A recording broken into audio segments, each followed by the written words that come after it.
because you were so emotional in the scene and you started that way, you had nowhere to go. Yeah, I should have started more like a calm. Yeah, I kind of thought about that afterwards. You know, I mean, I hate to say that she's calm. I would say that she's more capable of containing. Yeah, more like holding back. Yeah. More reserved. So, and then also, the audience, sometimes it can get very tiring to see somebody whine. Mm-hmm. Even as traumatic, you know, as a situation that you have come from, Mm-hmm. the audience can get tired of it. And you're asking a lot of them if you kind of keep hitting that same note. Mm-hmm.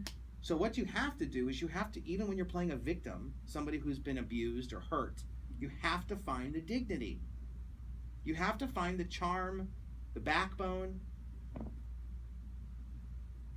Yeah. the side of her that doesn't want to feel crappy. Right. You know, the side of her that in public, she keeps her chin up and doesn't let all this out. Right. So I would like to see that girl start the scene.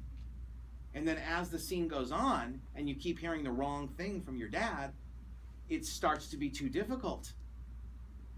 Because you will get tired in the scene if you have nothing to sort of fight against. In other words, if you're just sort of playing pure pain, Mm-hmm. instead of the side of you that doesn't want to feel pain. So you're fighting hard to kind of keep your dignity in the face of all of this, and it keeps creeping up and you keep trying to push it down. Yeah. And then as the scene goes on, it keeps pushing up higher and higher, Mm-hmm. and you have a harder and harder time until you finally explode. I use this analogy all the time, and I think it's a really good one, but it's like a volcano that's about to erupt, and we put a cap on the volcano as it's erupting. So the lava can't escape, but eventually the pressure, it starts to just pierce through. And I think of that cap as your objective, trying to contain all of that emotion. Okay. Does that make sense? Yeah.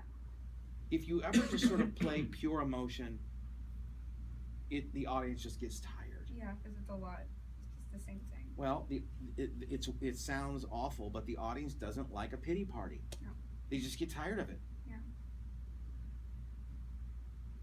You need to leave the audience. I mean, you're going to find that when you watch scenes where somebody has been hurt or damaged, when the character is attempting to have dignity, that's when you as a viewer will start to cry. You can relate to it more. Well, you empathize more with the character because she's fighting so hard to keep her head above the water, Mm-hmm. rather than giving in to the pain and just sort of, you know, playing pure pain at your dad. Right. Which your character's certainly entitled to, and it's certainly believable that she could do that. But we also have to adhere to entertainment rules. Right. You know, what makes the audience like people? Right. Frequently, it's when they have a backbone and attempt to overcome.